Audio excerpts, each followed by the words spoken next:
Saya memiliki usaha sebuah toko. Di toko itu banyak orang yang berhutang. Sebagian ada yang mampu membayar hutang tersebut dan sebagian lain tidak mampu membayarnya sampai sekarang.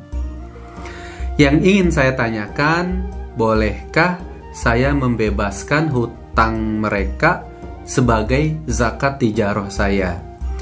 Berhubung sudah 1 tahun dan telah mencapai nisab. Tidak boleh alias haram. Karena harta zakat yang 2,5% itu bukanlah harta kita. Walaupun masih ada di tangan kita, itu adalah hartanya para mustahik yang harus segera diberikan melalui amil zakat. Sedangkan membebaskan hutang adalah termasuk dalam kategori sedekah. Dan sedekah harus dengan harta kita sendiri, yaitu yang 97,5%.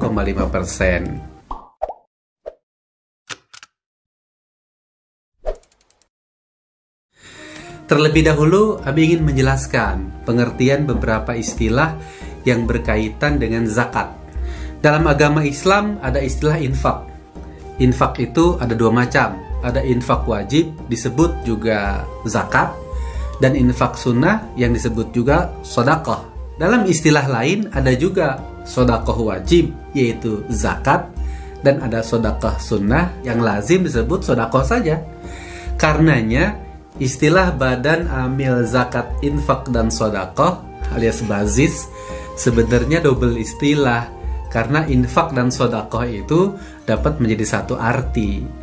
Kemudian zakat memang perlu amil, yaitu petugas pemungut dan pendistribusi zakat. Tapi infak dan sedekah tidak memerlukan amil. Zakat merupakan suatu kewajiban yang sudah ada aturannya sendiri, baik cara pemungutannya maupun pembagiannya. Zakat merupakan kewajiban, sedangkan sedekah tidak wajib alias sunnah. Harta zakat yang ada pada seseorang muzaki hakikatnya adalah hartanya para mustahik yang masih tersimpan atau dipegang oleh muzaki. Contoh nih, Abiwan punya pendapatan 1 miliar per tahun. Maka 2,5%-nya, yaitu senilai 25 juta, adalah hartanya atau uangnya para mustahik. Bukan lagi uangnya Abiwan. Hanya saja masih Abi pegang. Oleh karena itu tidak boleh dipakai untuk apapun kecuali diberikan kepada pemiliknya, yaitu para mustahik melalui amil zakat. Mustahik adalah orang-orang tertentu yang disebutkan dalam Al-Quran. Surat At-Taubah ayat 60, yaitu fakir, miskin, amil, mu'alaf, budak, pejuang Islam, musafir, dan gharim, yaitu orang-orang yang berhutang. Jadi orang yang punya hutang juga berhak mendapatkan bagian atau pembagian zakat.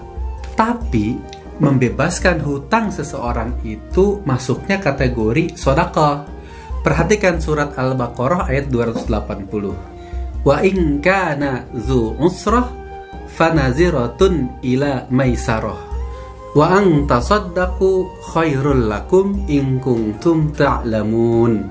Dan jika orang yang berhutang itu dalam kesulitan, maka berilah tenggang waktu sampai dia memperoleh kelapangan. Dan jika kamu menyedekahkan, itu lebih baik bagimu jika kamu mengetahui. Nah, karena membebaskan hutang adalah termasuk sedekah atau sedekah, maka bagaimana mungkin kita mau membebaskan hutang seseorang kepada kita dengan cara harta zakat? Karena harta zakat itu bukan milik kita. Harta zakat itu milik para mustahik dan harus diserahkan kepada mereka yang berhak.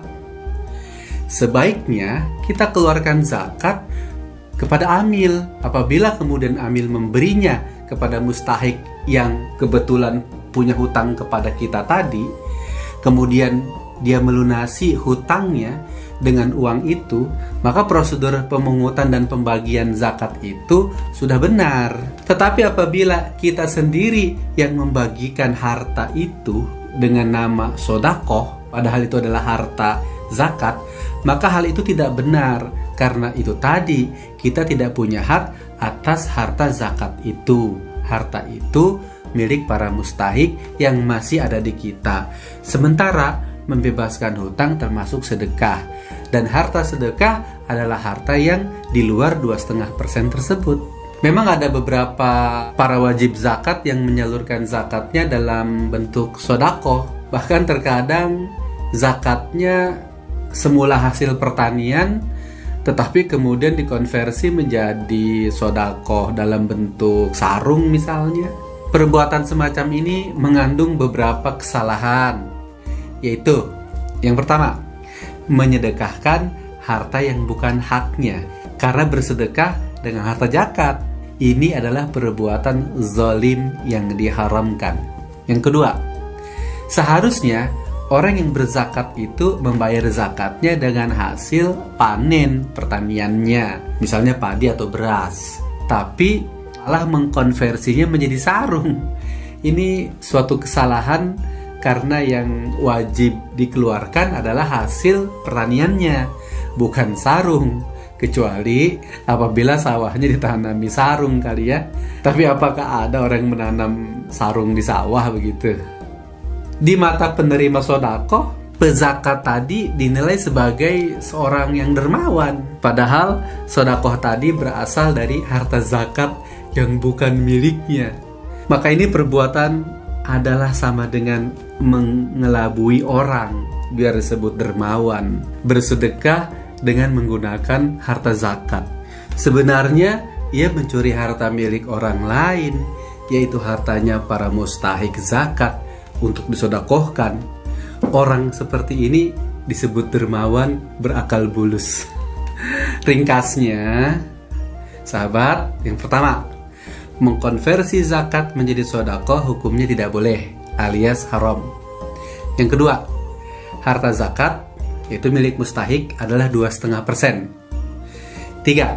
Jika mau bersedekah, maka jangan mengambil harta zakat yang 2,5% tersebut, tapi ambillah dari harta kita yang 97,5%-nya.